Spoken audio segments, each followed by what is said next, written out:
dans cette nouvelle capsule vidéo Ma santé active, question santé.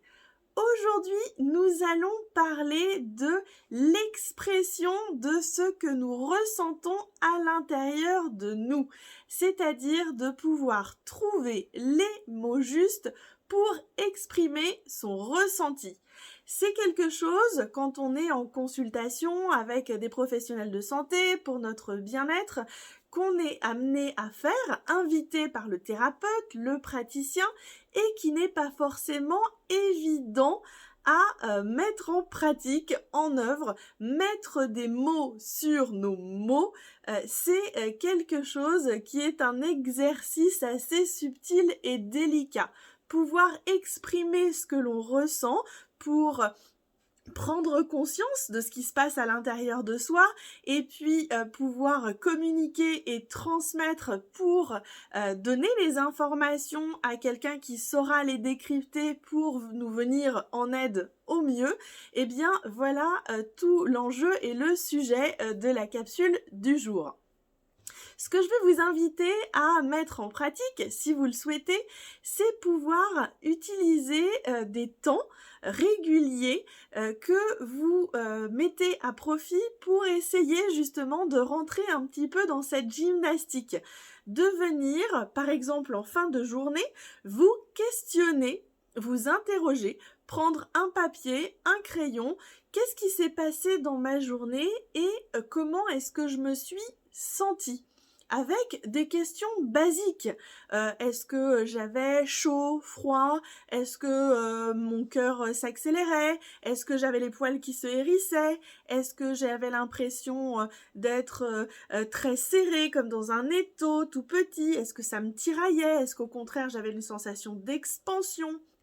Voilà, venir se questionner de manière très très ouverte et très large pour essayer de trouver ses propres mots, ceux qui semblent vraiment justes pour soi. Peu importe que ce soit des mots qui semblent dissonants, discordants, vus de l'extérieur. Un jour, un patient a pu m'exprimer que il a pris une analogie, une comparaison, qu'il avait une douleur par exemple au niveau de l'épaule et qu'il avait la sensation que c'est comme si quelqu'un avait une sorte de tournevis qui venait planter dans son épaule et puis appuyer et tourner.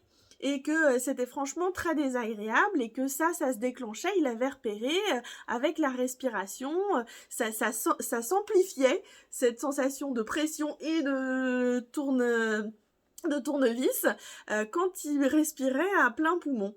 Eh bien, il a utilisé ces mots et avec ces mots qui lui collaient bien, en fait, lui correspondaient, j'ai pu avoir des informations.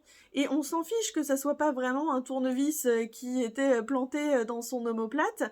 L'idée était là, la sensation et l'expression de cette sensation m'était bien transmise et j'ai pu du coup recevoir les informations et l'aider en retour. Donc voilà, une petite routine possible. En fin de journée, on fait un petit peu le point sur qu'est-ce qui s'est passé dans ma journée et comment est-ce que je me suis sentie.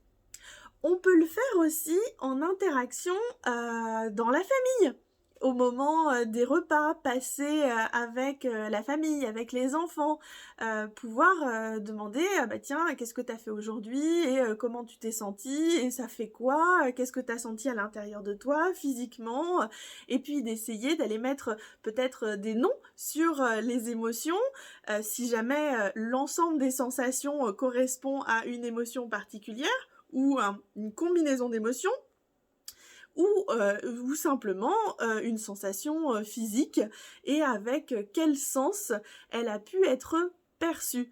Voilà, c'est en s'entraînant, en pratiquant qu'on peut aller de plus en plus affiner notre expression, notre communication pour aller trouver par soi-même les mots justes pour exprimer son ressenti.